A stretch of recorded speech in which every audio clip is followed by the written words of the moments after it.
Good evening, everyone. Today we will start with the next chapter, electrophoretic techniques. Okay. If you look into the word electrophoretic over here, it can be broken down into two words. Electro, which means electric current,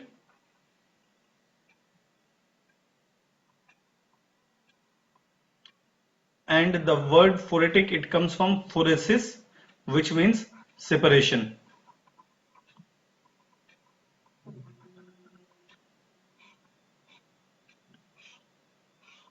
Okay. So the electrophoretic techniques, they mean that when we apply an electric current to separate the analytes which are present within a sample. Okay. So on what basis they are separated? They are basically separated on the basis of mass, charge, okay, then mass, it is basically related with the radius of the sample, okay, or the analyte, sorry, and then we have size, okay. So this radius means usually we call it hydrodynamic radius, sorry, hydrodynamic radius. That means when a molecules they get solvated, and if we get a what do you call, if you have an analyte and over there is a hydration layer and it forms a uh, radius like spherical like structure, then the radius of that spherical structure, the hydrated of the hydrated sphere or the hydrated molecules which is appearing as the sphere, it is regarded as the hydrodynamic radius. Okay. Then size also plays an important role, and charge on the molecules, they also play an important role. And then we have another important thing, this that is the strength of the electric current, strength of electric current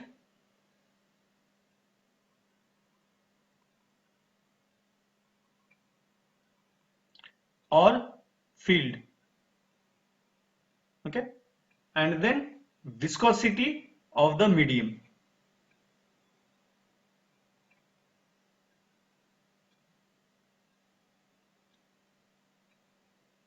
Okay.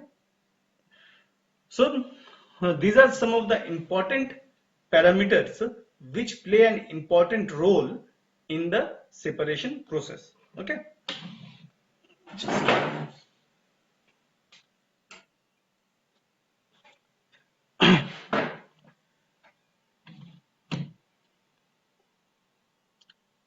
Then there are two types of electrophoretic techniques. First type is zone electrophoresis,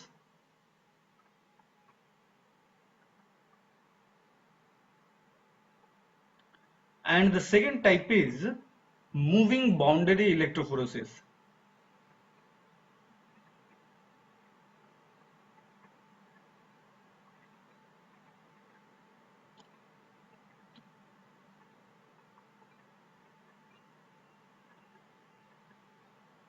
Okay. So these are the types of electrophoresis.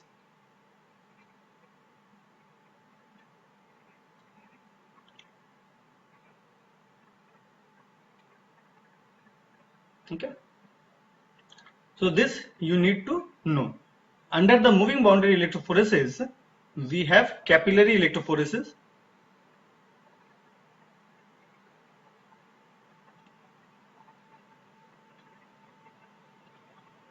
So for the rest of the chapter, I will be naming electrophoresis as EP. Okay, capillary electrophoresis. And in zone electrophoresis, we have gel electrophoresis. Okay, and there are other types of electrophoresis which are also available under this zone electrophoresis. Okay. Now let's see how it happens, because there are several techniques which are there, uh, which you will find that they are being used, or there are different types of what you call architectures for implementing this electrophoretic techniques. Now, one preliminary thing, when we discuss this electrophoretic techniques, you will find that it is similar to chromatography.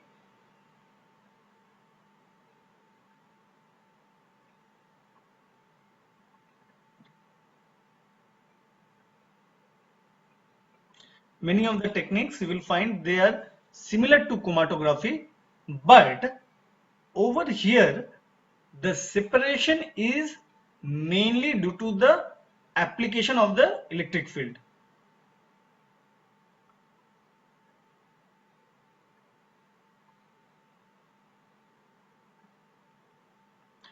So you will be able to correlate these chromatographic techniques with the electrophoretic techniques. However, you will find the ultimate what you call separation, it is being achieved only by applying an electric current or electric field. Okay, electric current means electric current is always associated with the electric field, so because V is directly proportional to I, right?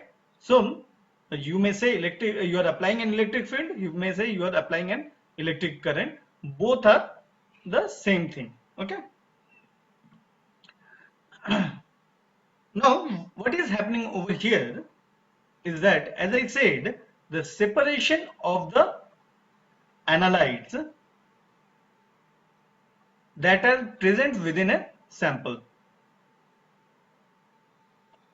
So the analytes over here, as I said, they, if they have to be electrically conductive in nature, they should have a charge.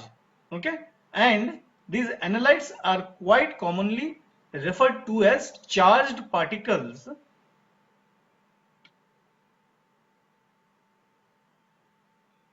in terms of electrophoresis. Okay, so electrophoresis, it is the motion of dispersed particles relative to a fluid under the influence of a spatially uniform electric field. This is the important stuff. Electric field. We have to apply an electric field, and upon the application of this electric field, the dispersed particles within the system, so these dispersed particles, they are relatively they are charged particles, and they try to move through the fluid under the what do you call, under the effect of the electrical field. So this is an illustration of an electrophoresis technique. So suppose if you are applying an electric field, so we know that electric field, it varies from it is being generated from plus and it ends at negative. Plus means anode and this is cathode. Okay, plus is anode and the other thing is cathode. So yes, do you want to tell something? Okay. So the electric field, it gets generated at the anode and it is applied and it uh, it is generated at anode and it gets terminated at the cathode. Now we are having the electrical field from right to left in this case.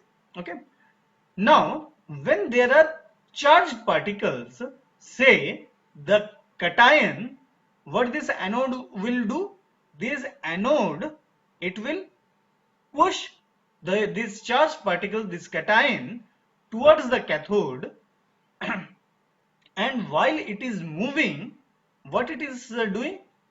It is taking the fluid around it. This is the fluid layer. Suppose this cation, it is solvated with this external, this dark layered fluid. Okay, so when this charge is moving under the electrostatic force, that means the electrical field, it is taking this solvated liquid along with it towards the cathode region. Okay, and it is quite possible that if this cation, it is associated with certain anions, then within this layer, those anions will also move, because what it is doing, this aqueous layer or the fluidic layer, it is also getting dragged along with this cation. Okay, so in this fluid we have these anions also. So these anions also, they start moving towards the cathode region. Okay, however, these fluids, since they do not have their own charge, then what it is happening, due to this, you are having a frictional force which is called the drag force. Okay, sorry, the retardation force is called the drag force, sorry, and which is trying to oppose this this electrical this movement, due to the electrical movement of the cations and the friction which is being uh, exerted by the capillary. So because of this, if you see, there is a frictional force, there is a backward force, and this backward force, it is due to the frictional force and the drag force which is being exerted by the liquid. Okay, your drag force is the lower one, not the frictional force. Okay, so the drag force and the frictional force, both of them, they are creating a counter, what do you call, it is restricting the movement of the cations towards the front side, towards the cathode. Okay, so you can see that there are two types of forces which are necessary, which are getting into the play during the movement of the charged particles within a system. Now, if you look over here,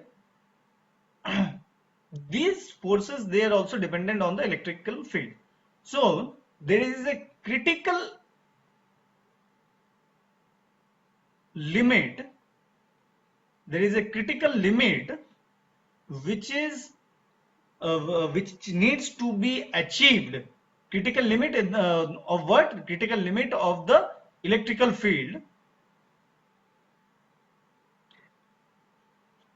So there is a critical limit of the electrical field which needs to be applied before, after which these cations or the anions, that I mean, in what you call, if you generalize it, if the charged particles, they start moving within the system. Okay, so you have to apply a minimum of an electrical field which will be needed. Otherwise, what will happen is that the total electrostatic force which is being applied over the charged particle, it will be counterbalanced by this frictional force and the electrophoretic retardation force. Okay, and when, as I was telling you, there are two types of electrophoresis techniques. The first one is zone electrophoresis and the second one is moving boundary electrophoresis. And the example of the moving boundary electrophoresis is the capillary electrophoresis. Okay. Now, electrophoresis of the positively charged particles, that means the cations, it is regarded as the cataphoresis, whereas for the anions, it is regarded as the anaphoresis. Okay. So as I said, the electrophoresis, it is used to separate macromolecules based on size and charge. The technique that applies a negative charge, so proteins move towards a positive charge. That means if you see in our body, the nucleic acid, the proteins, if you see over here, electrophoresis is extensively used in DNA, RNA and protein analysis. So what happens over here? These DNA, RNA and proteins, they are usually negatively charged ions. They are negatively charged. Okay, so if you need to apply the purification process, or if you want to separate or purify the DNA fragments or the RNA fragments or the protein fragments, then you have to apply a negative charge or a negative potential, so that these particles, DNA, RNA or protein, they can move towards the positive charge. Okay. Now I hope everyone knows about this PI concept, ionization, this thing. So just I will tell you in a brief. Suppose you are having a scale. Say this is the pH scale. On the left hand side you are having, say, the pH of 1, and on the right hand side you are having a pH of 10. So you have a protein, say, which is having a PI of, say, 5. So in that case the protein will be positively charged,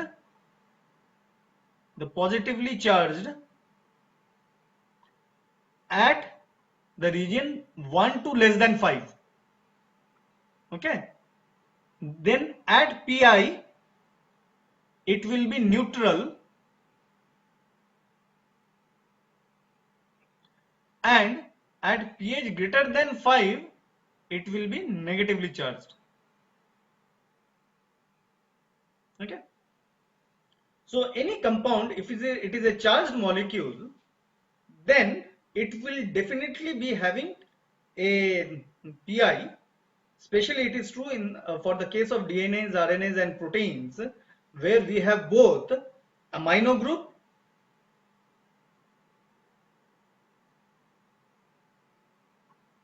and COH group. So at PI equals to 5, so what will happen? This NH2 and COH will be present. If we go towards the acidic pH, so what will happen? This NH2, it will become NH3 plus. Okay, and COOH. Whereas if you go towards the higher pH, what will happen? We will be having NH2R COO minus, right? So that's why we are having at PI, we will be having both these amino group and the carboxylic group, both the basic and the acidic groups, they will be neutralized. Whereas at the lower pH, we will be having positively charged particles, and at a higher pH, we will be having negatively charged particle. I hope every one of you know about this. Okay, so I am not going into the details of this.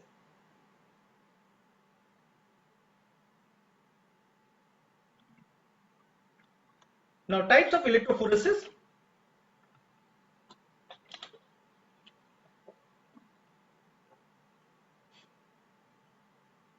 We have capillary electrophoresis. Okay, the first type, commonly used to separate biomolecules by their charge and frictional forces. Then we have gel electrophoresis, a technique used by scientists to separate molecules based on physical characteristics such as size, shape and isoelectric point. Okay. Under this gel electrophoresis, we are having electrophoresis of nucleic acids, electrophoresis of proteins, 2D two-dimensional electrophoresis, and SDS page electrophoresis, where SDS stands for sodium duodecyl sulfate, okay, and page, it stands for polyacrylamide gel electrophoresis, okay. So there are two types of page.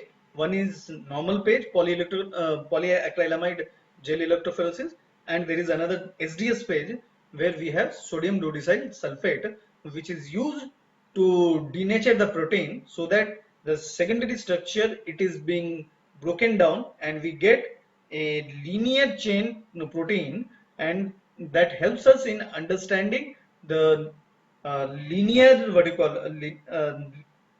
linear polymer chain length of the proteins, okay. So it helps to analyze, to understand what is the linear chain length of the proteins, or you can say what is the linear molecular weight of the protein.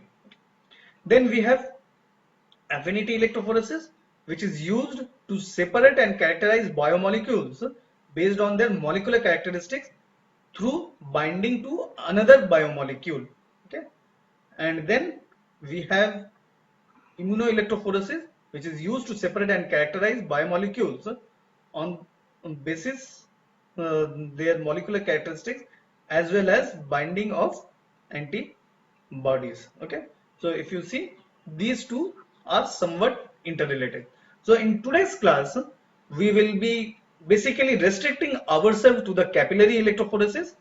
In the next class, we will be discussing about the gel electrophoresis, and in the last class on Monday, we will be discussing about this affinity electrophoresis and immunoelectrophoresis. So capillary electrophoresis, in short, it is regarded as CE. It is a family of electrokinetic separation methods which is performed in sub-millimeter diameter capillaries and in micro or nanofluidic channels. This is an important thing, sub-millimeter diameter capillaries, okay.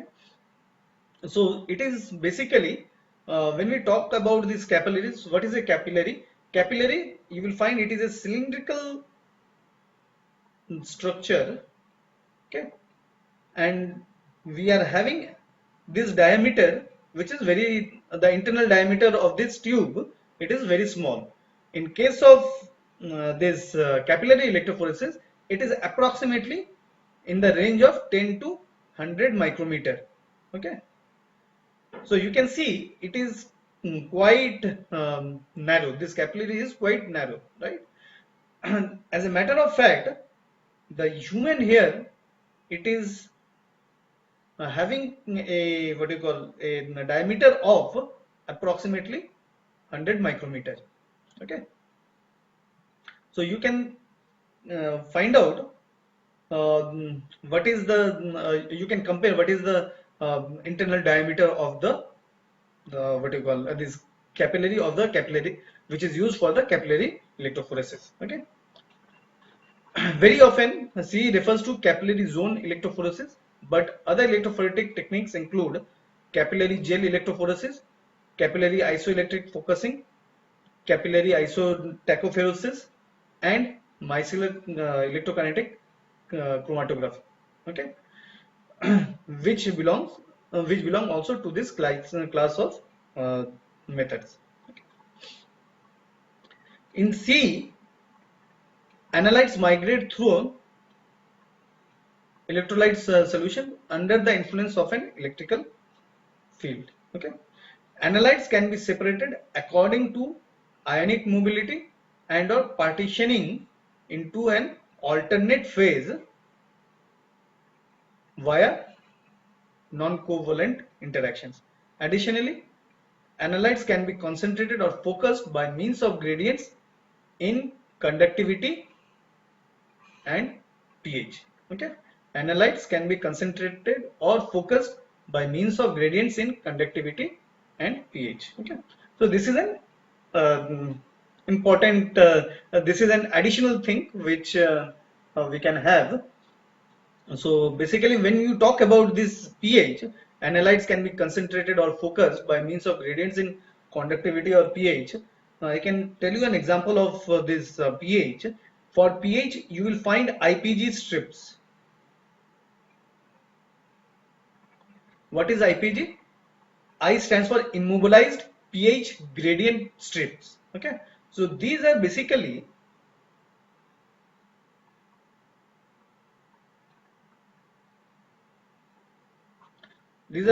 strips which is having a gradient pH. So one of the common strips, they have pH from 3 to 10.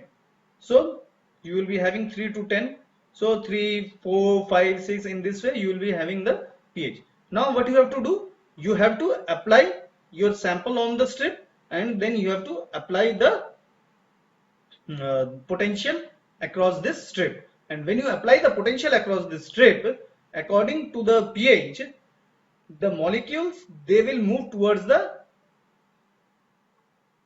pi, where they will become this neutral, and they will be concentrated at that region. Okay, so in this way we can use the pH and the electrophoretic technique to concentrate or to focus the protein of our need at a particular stuff. So suppose this is basically used when, suppose we are having uh, two proteins or two amino acids or two nucleic acids which are showing some similar characteristics. Okay, and even they have similar electrical conductivity property. However, so how will you differentiate those? You can differentiate it, but you know the properties, the pi of those nucleic acids or the proteins. So by using these IPG strips, you will be able to segregate or to separate the amino acids or the proteins. Okay. So this is a typical diagram of an capillary electrophoresis system. Okay. So in a capillary electrophoresis system, you will be having a source vial, okay, and you will be having a destination vial. Okay. Then these vials, the source vials and the destination vials, they will be interconnected with the capillary. Okay. At the cathode, near the cathode, the capillary will be having a detector. Now this this detector can be an UV visible detector. Okay, it can be a mass spectrum analyzer. Okay, it can be IR spectrometry. So whatever you want, whatever detector you can think of, you can put it over here. It doesn't matter. Okay, the main idea is to quantify the analyte which is passing through the detector. Okay, now what happens over here is that when you apply this voltage, okay, suppose you are having cations over here, this sample vial, if you see the sample vial, it is having the cations. When you put it over here, so what will happen? You have injected this cations over here. Now when you switch on this power supply, so what will happen? It will push the cations towards the cathode. Okay. Now depending upon the charge and size, these cations will be moving towards the cathode. Now in a particular in a what you call in a particular in a typical way, if you consider this thing which is showing the electroosmotic flow. So if you see, if you have two atoms but of similar sizes, say A1 plus and A2 plus, when you have these two, so what would happen? A2 plus, it is having the highest charge, and since it is having the highest charge, it has moved towards the cathode in a faster way. Then the atom or the cation which is having similar size but they are having a lower charge, they will be eluted towards the cathode. Then what will happen? Suppose then you are having two molecules or two cations which are having same charge, but the size is different. So the cation with lower size, that will be eluted first as compared to the cation which is having a greater shape. So from here we can see, if a molecule it is having higher charge, it will move faster, and if it is having lower mass, it will move faster, okay, towards the specific electrode. In the case of the neutral ions, they will be they will be present in the intermediate what do you call, intermediate place.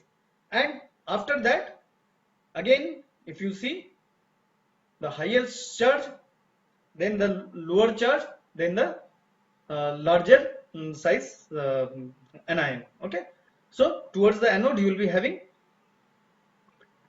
highest charge, lowest charge, and the larger size atom or the anion. Okay, so over here, what happens now? So what do we find over here? We find out that if we are having an electroosmotic flow, the anions and the cations, they will be rearranging within the cathode, within the capillary. Okay, so how they will move? They will move based upon the electrophoretic mobility of the anion or the cation, which is given by mu. And this mu, it is basically a ratio of charge is to size. Okay, because if you see over here, what we have said, when the charge is high, mobility is high. When mass is low, mobility is low. So usually when the mass is low, your size is low. So we get mu is directly proportional to charge q, and it is inversely proportional to the size or the mass. So if we combine these two, we get mu equals to q by m or q by s. Size, I'm considering mass and size, with both can be replaceable. Okay, in many cases it can be replaceable, and many cases it cannot. Okay, but if we consider that both of them, they are spherical in nature, then we can consider that the mass and the size, they will be similar. Okay, so do you have any question till now? No, sir. So what is happening over here? It is due to the electroosmotic flow. This distribution is due to the electroosmotic flow. Okay. Now, when we put the sample within the capillary, it is intentionally kept at a pH greater than 3. Okay. Now, why that is so? Because if you see, the capillaries over here for the capillary electrophoresis, they are being made with fused silica gel capillary. Okay, fused silica gel capillary. Now this fused silica gel, what happens is that they are basically SiOH group, this OH group, it is extended towards the internal surface. Okay, so when we keep the pH towards the higher pH, okay, say suppose this is 3 and this is 10, if and in between we have 7, so if we keep the pH towards higher pH, this group, OH group, it becomes O minus group, which is regarded as selenoid group. Okay, this is regarded as selenoid group. And the OH group, when it is in the OH group near to this 7 pH, it is having a selenol group. Okay, it is regarded as selenol group, SiOH. And when we keep it at a higher pH, it is usually kept at greater than 7. So though it is written over here that pH value is greater than 3, that means it is having a pi value of approximately 3. So maybe take it as 1, not this. So pi value of nearly 3. However, the pH of the buffer, it is usually kept towards the basic thing around 7.7, around pH of 7.7. So this is done so that this selenol group, which are fused over the internal surface of the capillary, they become charged. Okay. Now, when you have this buffer within the capillary, when you put this capillary within the solution, so what will happen? When you put it, due to the capillary action, this liquid will be pulled into the capillary and the capillary will be filled up. Okay. Now under this case, what will happen? Since we are keeping the pH at 7.7, these O minus groups will be formed. That means the selenoid groups will be formed. Over here, to neutralize the charge, the cations from the buffer, they will come and they will strongly bind to this O minus group. Okay, and that strongly bound layer, it is called the fixed layer. This strongly bound layer, it is called the fixed layer. Now over here, not all the selenoid groups, they are activated. Okay, or they are being covered. So what you find is that there is some extra number of O minus group or the anionic groups which are present in this fixed layer, this anion and cation layer, which is regarded as the fixed layer. Over there you will be finding some extra anionic groups, and because of that there is a secondary layer which is formed where you have both anions and cations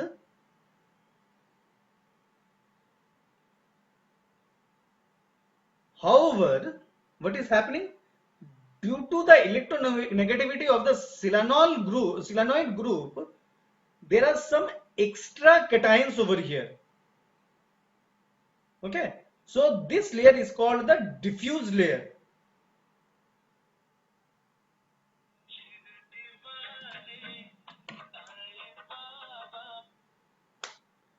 They have a diffuse layer. Okay, now in this diffuse layer, what will happen? You will be having concentration of the cations will be greater than the concentration of the anions, and then within this region you will be having this bulk phase where the concentration of cation will be equal to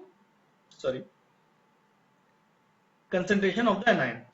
Okay, and then you will be having again another diffuse layer, another, since it is circular in nature, the capillary is circular in nature, you'll be having another diffuse layer, you'll be having another fixed layer, and the capillary wall. Okay.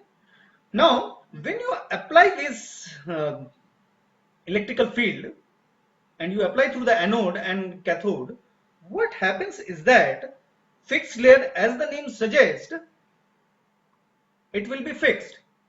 However, the diffuse layer, where there is slightly higher number of the cations, they will be pushed. Okay, they will be pushed. So this layer and this layer, the diffuse layers, they will be pushed. So when they will be pushed, what will happen is that the bulk phase, they will start moving, and then the bulk phase, they would also start moving as a front. Okay, so there is an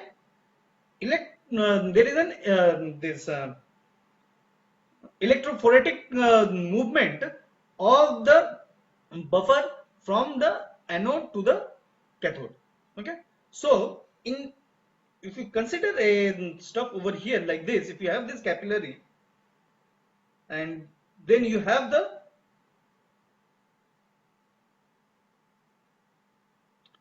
fixed layer, in this case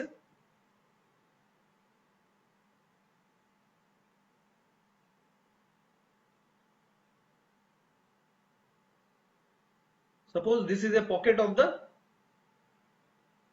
buffer, then when you start applying this electric field, this will move towards the other end, and this is a continuous process.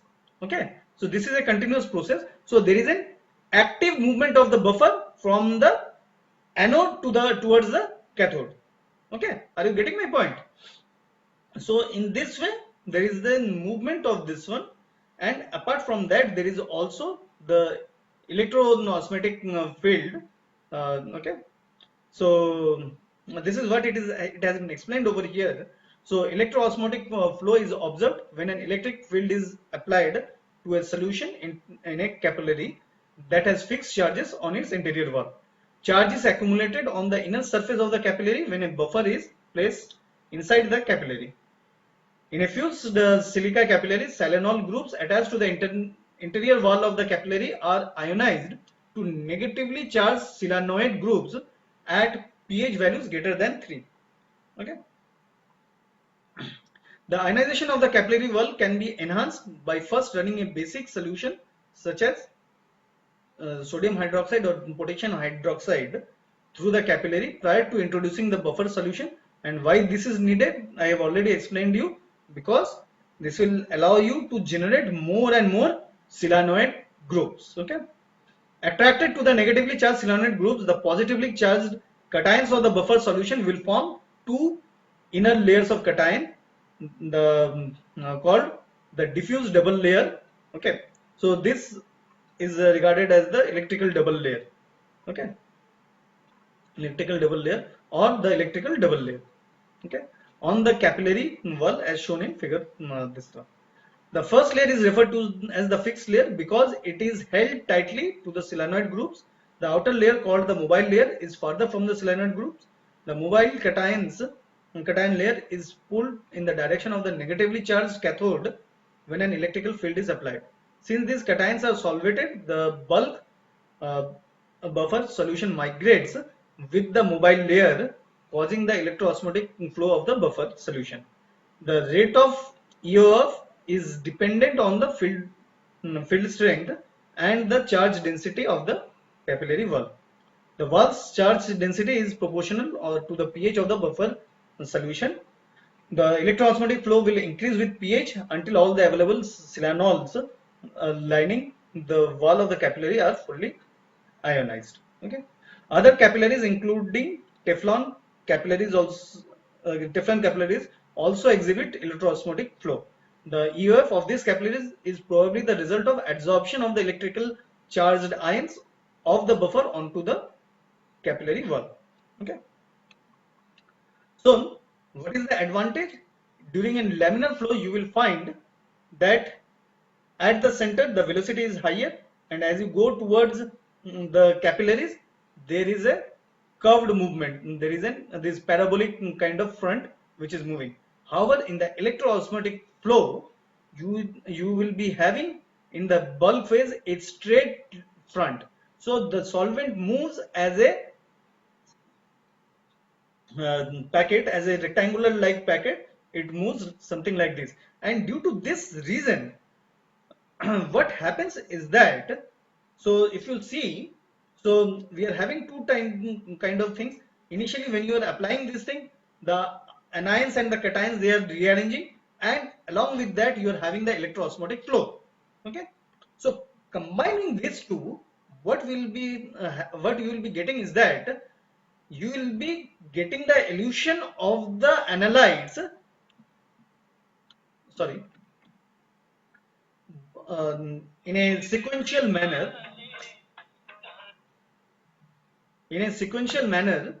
uh, through this cathode end. Okay, and you will be able to analyze those stuffs using this detector. Are you getting my point? Now, what is the advantage of this one? The advantage of getting this kind of flow behavior is that there will be, when you are having the laminar flow, the peak broadening of the analytes will be higher. Okay, whereas the peak broadening will be very restricted in the case of electroosmotic flow. Okay, so applications, capillary electrophoresis may be used for the simultaneous determination of the ions NH4 plus, sodium ion, potassium, magnesium, sorry, there should be 2 plus on the superscript, Ca2 plus in saliva. Okay, now this is cost effective approach to do DNA sequencing. So what happens, first we do the amplification, and then we go for the detection of the DNA fragments using the polymerase chain reaction, which has led to rapid and dramatic advances in forensic DNA analysis. Cost effective approach to do DNA sequences that provides high throughput and high accuracy sequencing information. A specialized type of C, affinity capillary electrophoresis, utilizes intermolecular binding interactions to understand protein ligand interactions. So I am not going into the details of that one. Okay. The sample is introduced in the capillary via capillary action, pressure, siphoning, or electrokinetically. The capillary is then returned to the source vial. Okay. The migration of the analytes is initiated by applying the electrical field, which I have already told, and that is applied between the source and the destination vial, and is supplied to the electrodes by the high voltage power supply. Okay, usually we apply around 1000 volts per centimeter. Okay, so you can see quite a large amount of the voltage is being applied. In the most common mode of C, all ions, positive or negatives, are pulled through the capillary in the same direction by this electroosmotic flow. The analytes separate as they migrate due to their electrophoretic mobility and are detected near the outlet end of the capillary. Okay, that I have already told you. The output of the detector is sent to a data output and the handling device, such as the integrator or computer. The data is then displayed as an electropherogram. So electropherogram. So like in chromatography, it is chromatogram. In electrophoresis, it is electropherogram. Separated chemical compounds appear as peaks with different migration times in an electropherogram. Just like chromatogram, you will be getting some peaks, something like this. Okay, so you will be having time and the absorption or the concentration on the y-axis. Okay, so they have high sensitivity and sharp peaks are achieved. Why sharp peaks are achieved? This is because the type of the flow. Okay. There is another kind of analysis which is called isotachophoresis. Uh, it is a process called field amplified sample stacking. It results in concentration of analyte in a narrow zone at the boundary between the low conductivity sample and the higher conductivity running buffer. Okay. Then one of the major problem over here, as I told you, we are using capillaries whose diameter is quite low. So because of that, what happens is that we need to increase the path length, because if you remember the UV visible spectrophotometry, we called absorption equals to A, B, C, where A is basically molar absorptivity, and then B is the path length. Now, the path length over in a typical UV cell, what we discussed, was nearly 1 centimeter, but herein we are having very narrow this thing. So, because of that, the reason, in capillary electrophoresis, we can use a bubble cell or a Z cell, where we can have additional tubing, so that we can get an higher amount of liquid in a typical zone, which will allow us in the reproducible measurement of the system. Okay. So in this way, we basically improve the path length by increasing this volume in this bubble cell. So we are increasing the volume, and over here we are measuring the light, and over here, if you see, we are increasing the length, and from this direction we are measuring the optical density, okay, or the absorptions. Then fluorescence detection can also be used in capillary electrophoresis for samples that naturally fluoresce or are chemically modified to contain fluorescent tags. Okay. In order to obtain the identity of sample components, capillary electrophoresis can be directly coupled with mass spectrometers or surface enhanced Raman spectroscopy. Okay. So with this, we complete this topic on capillary electrophoresis. Okay, I hope every one of you have understood the student today's lecture. So I will stop today over here.